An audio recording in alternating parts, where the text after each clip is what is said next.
What's up, everybody? The week's theme is to be coachable. So let me just share a little story just about my first year of teaching.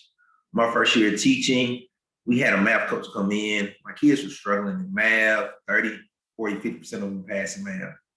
That's not my strong suit, still isn't. I don't even care to teach the subject, to be honest with you. This math coach came in, she had a lesson plan structure, real world connections. I do, we do, you do review, you do independent, and using the structure and then throwing in the exit ticket as well. My kids' performance went from 50% to 80% just using that structure. And I mean, immediately. The literacy coach, she came in and helped with grouping. She would say, hey, you got to make sure you put kids this way, you put high, medium, low, you got to put certain kids together so the stronger kids can boost the kids that aren't as strong. All right, I was told one of my campus principal, hey, came in for not really an observation, a quick little walkthrough, came in and was just like, hey, let them work a little bit because I was doing a lot of the work on the board. I was sitting there, I wasn't letting them show no examples, wasn't letting them come up to the board. So after that, I started letting my kids do a lot more work. And then I know my assistant principal, she really helped me out a lot as far as, with kid behavior and just how you're supposed to approach it, just telling me, always point to the kids that it's not gonna be a situation, you may not change them that year. I mean, you have to realize that the teachers, sometimes that's just not gonna happen. But she told me also don't convict them before they're guilty, which means, hey, you got to give kids a chance. Sometimes they are ready to grow, but you don't give them a chance to. So don't go ahead and just automatically give them the point like, oh, I know this kid gonna get on my nerves. I know they're gonna do this, and I'm just gonna be on them, although the kid hadn't even done anything yet. So don't convict them before they're guilty. So I would say the result of that was obviously my performance in math went up. Then with the literacy coach, I'm very good skilled at grouping kids now. That's one of my best abilities as a teacher. And then also I've had the ability now to learn how to get kids to work together.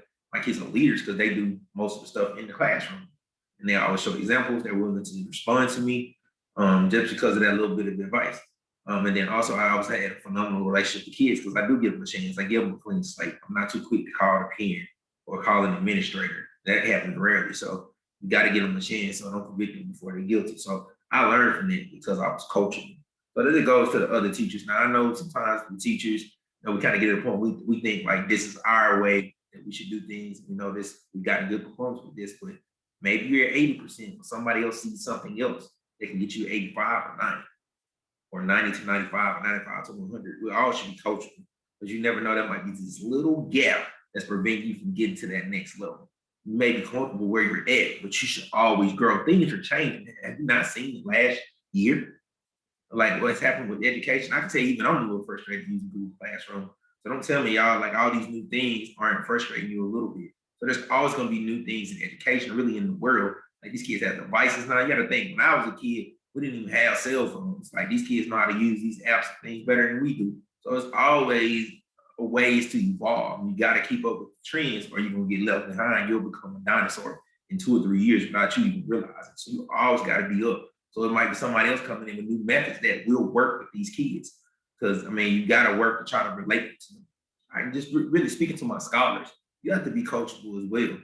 Like, I know you may feel like you're doing well or you're doing this, or your teacher being too tough on you, but they see things you don't see. We have data that we look at. There are other things that we observe within you because we want you to be the best you can be. So you have to be coachable and listen to what we say. At times, like it has to be presented the right way. I always tell my kids, listen to constructive criticism. That's an important piece there, constructive criticism. Sometimes there's between people just being constructive and just trying to criticize. So y'all have to sit up there and like listen to what your teacher's trying to tell you because they are trying to make you better. It's not always just for them to get better. They're doing it for you to get to that next level. So you have to be willing to be agreeable and coachable to that. So guys, man, I just want to thank y'all for listening to this message. Man, again, I just want to say, be coachable, guys. Because if you're coachable, you'll see yourself start winning.